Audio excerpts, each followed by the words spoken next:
Hello YouTube. I saw this video, actually it's on Yahoo, and most of the time Yahoo is not really a great source of news, but I saw this one article that it's actually, I couldn't find it anywhere else, but what was interesting is the extreme global weather is the unprecedented is the new normal, or the unprecedented is the new normal. And while I believe it's really due to the pole shift and we humans have some part in making it worse, but nonetheless, it's happening. And I'm going to play this video for you in a little bit. But while the East Coast is in turmoil, the rest of us, I believe, can use it as a lesson for us to prepare. And, you know, some of them are, I think some of them were thinking nothing's going to happen, and then it wouldn't be as bad as it's going to be. And then some of them thought, well, if it turns out to be bad, the government's going to take care of me. But the way it's turning out, if you can see all the different news, people are like stranded in long lines, and there's some places without food and clothing. There's no electricity, it's cold, and it's basically a mess. And if this continues, they're going to end up in a survival situation. And so the combination of this weather getting worse, whether you think it's global warming or pole shift, the experts saying it's going to keep getting worse. And the fact that you cannot rely on the government, it's on us to prepare ourselves. And I didn't want to use this to push my pole shift um, videos, but use this however you want to benefit yourself, to protect your families, to consider everything. So I just wanted to play this video for you. Thank you for watching.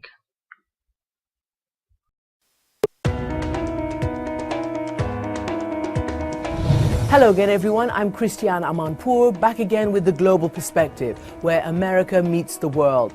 And these are some of the unprecedented effects of Hurricane or Superstorm Sandy, which slammed into the East Coast and cut a huge swath of damage as it spread inland as well. It's already been called the worst natural disaster ever to hit the United States. Dozens of people have already been confirmed dead, and that's on top of some 70 people who were killed in the Caribbean area while Hurricane Sandy was making its way to the U.S. coast.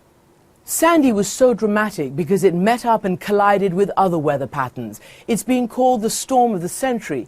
But the problem is, the grim joke now is that every couple of years we're getting storms and weather patterns that we call once-in-a-century disasters.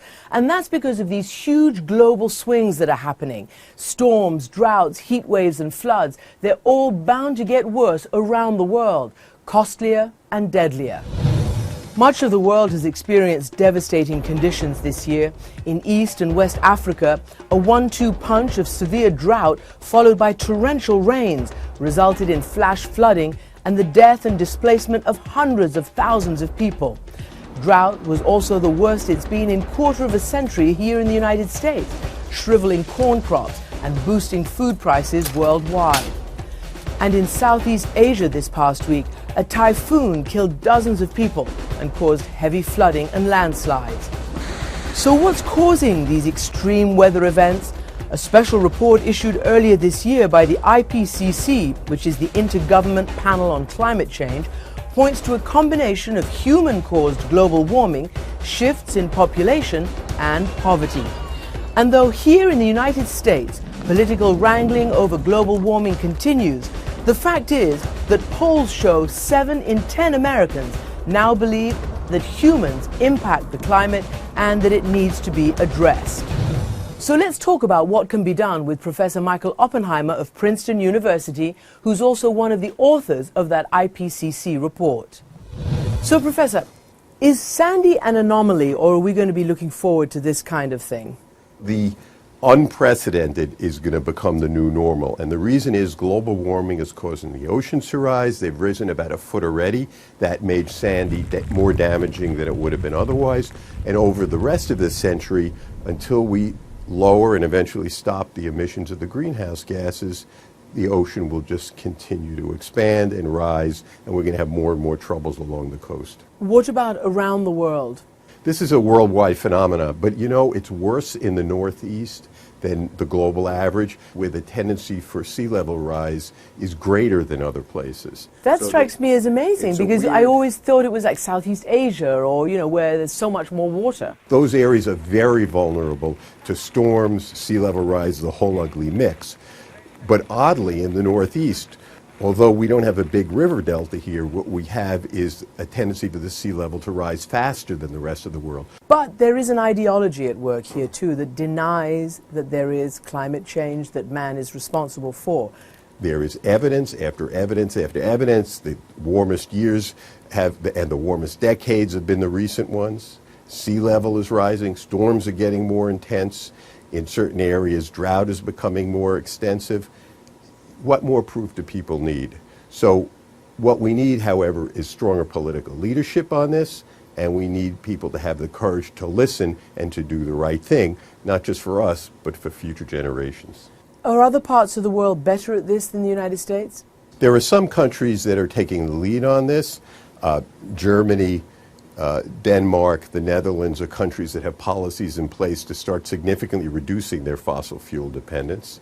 But in terms of some of the biggest countries, the United States, Australia, for instance, China, there's an unwillingness to really start making the fundamental changes.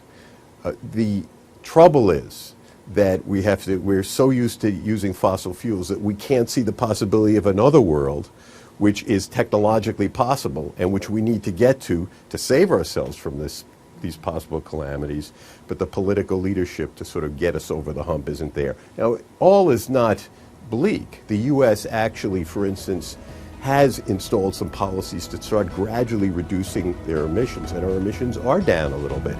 It's just not nearly enough, and we need that political leadership to carry us forward.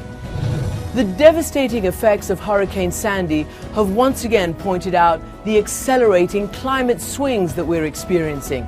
So the question really is, will a minority, those who are climate deniers, continue to hold the entire planet hostage and prevent us from taking the real measures that need to be taken to address climate change and its consequences? That's part of Your World this week. I'm Christiane Amanpour, and until next time, you can always follow me at abcnews.com